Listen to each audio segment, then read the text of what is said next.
1 डिसेंबर होता, तर काल सुट्टी असल्यामुळे आपल्याला प्रोग्राम करता आला नाही. तर आज आपण 2 डिसेंबर या दिवशी आपण एड्स डे हा प्रोग्राम आपण सेलिब्रेशन करणार आहे. तर एड्स सेलिब्रेशन हे आपण एड्सचा प्रिव्हेन्शन करण्यासाठी सेलिब्रेट करणार आहोत. तर HIV म्हणजे ह्युमन इम्युनिटी डिफिशियन्सी व्हायरस आहे आणि एड्सचा full form acquired immunity syndrome असा आहे. तर हा विषाणू एखाद्या व्यक्तीच्या शरीरात गेल्यानंतर रोगप्रतिकारक शक्ती कमी करते आणि रोगप्रतिकारक शक्ती कमी झाल्यामुळे शरीरातील रोगप्रतिकारक शक्ती कमी झाल्यामुळे आपल्याला वेगवेगळ्या प्रकारचे आजार उद्भवतात आणि हे आजार उद्भवल्यामुळे त्या व्यक्तीच्या मज्जासंस्थेवर देखील परिणाम होतात. या आजारावर आपण ट्रीटमेंट घेऊ शकतो, पण हा आजार पूर्णपणे बरा करू शकत नाही. आणि हा आजार एखाद्या व्यक्तीला झाल्यास तो आजार आपल्याला आजन्म म्हणजे झालेलाच असतो आणि तो कधीही बरा होऊ शकत नाही. तर तो आजार कशा प्रकारे होतो आणि कसा प्रसारित होतो ते आता सारिकामध्ये आपल्याला सांगणार आहे.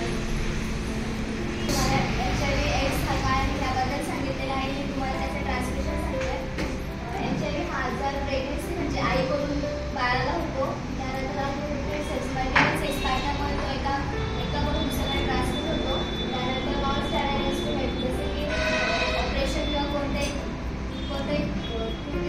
दरम्यान वापरलेले इंस्ट्रुमेंट्स करायला करता यूज केल्यामुळे ट्रान्समिट होतो. त्यानंतर ब्लड ट्रान्सफ्युजन HIV पॉझिटिव्ह असलेल्या व्यक्तीचे ब्लड जर आपण नॉर्मल व्यक्तीला दिले तर त्याला तो HIV होतो. त्यानंतर ड्रग ॲडिक्शन म्हणजे त्यामध्ये जे व्यक्ती ड्रगच्या ॲडिक्ट गेलेले असतात ते ज्या प्रकारे इंस्ट्रुमेंट यूज करतात त्यामार्फत एकाकडे दुसऱ्याकडे तो ट्रान्समिट होतो. यानंतरचे सायलेंट सिम्पटम्स अक्षता सांगेल. तर मी तुम्हाला सायलेंट सिम्पटम्सबद्दल सांगणार आहे.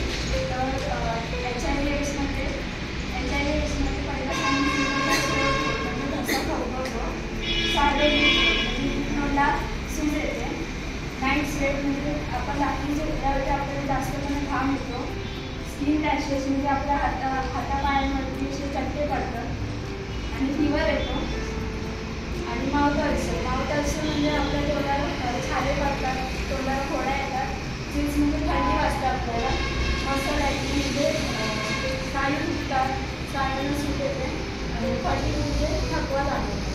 तर पुढचे HIV एड्समध्ये आपण कोणकोणत्या तपासण्या करतो याची माहिती प्रियंका सिस्टर सांगणार. सिस्टर यांनी सांगितले आहे. तर मी तुम्हाला आता या आजारामध्ये कोणकोणत्या तपासण्या केल्या जातात त्याच्याबद्दल सांगणार आहे. त्याच्यामध्ये 5 टेस्ट केल्या जातात. Antibody test, nucleic acid test, rapid diagnostics test, blood test. Antigen antibody टेस्टमध्ये त्याच्यामध्ये ब्लडमध्ये व्हायरस किती प्रमाणात प्रेझेंट आहे हे टेस्ट केले जाते. अँटीजन टेस्ट याच्यामध्ये ब्लड आणि ओरल कॅव्हिटीमध्ये किती प्रमाणात HIV अँटीजन प्रेझेंट आहे हे टेस्ट केले जाते. ब्लड टेस्ट याच्यामध्ये किती प्रमाणात HIV विरुद्ध अँटीजन प्रेझेंट आहे हे मेडिसिन कोणकोणते एड्ससाठी लागणारे सगळ्या मला सांगणार आहे. एड्स का मेडिसिन क्या क्या दे सकते हैं वो बताने वाली हूँ.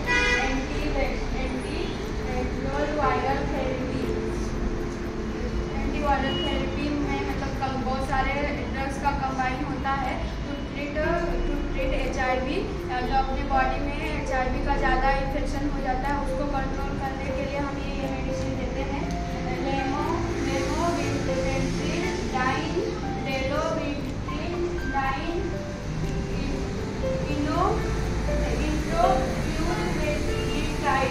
ये मेडिसिन हम HIV के पेशेंट को देते हैं. बट HIV प्रॉपर ठीक नहीं हो सकता है लेकिन इन्फेक्शन कंट्रोल कर सकते हैं उसके लिए.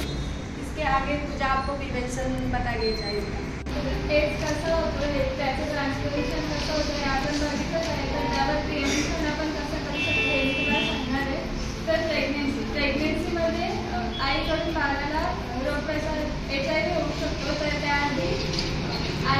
ब्लड टेस्ट करणे खूप महत्त्वाचे आहे, कारण की ते ब्लड थ्रू पायाला होतो.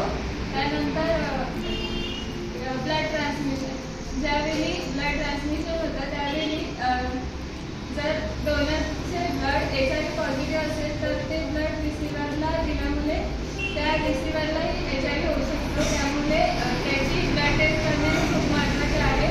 त्यानंतर स्टराईड आर्टिकल्स, ज्यावेळी HIV पॉझिटिव्ह रुग्णासाठी वापरलेले इन्स्ट्रुमेंट स्टराईड केल्याशिवाय दुसऱ्या व्यक्तीला किंवा रुग्णाला वापरू नये, जेणेकरून दुसऱ्या रुग्णाला त्याचा प्रसार होणार नाही.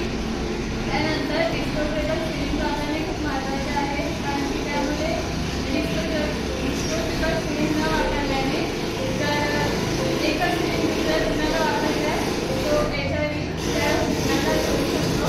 त्यानंतर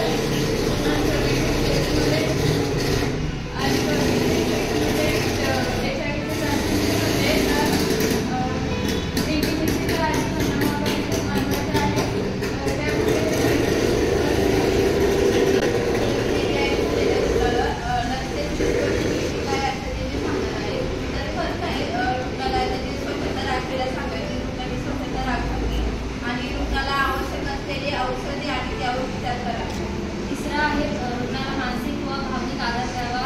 चौथं, रुग्णाच्या नातेवाईकांना आवश्यक असलेल्या मार्गदर्शन करावं.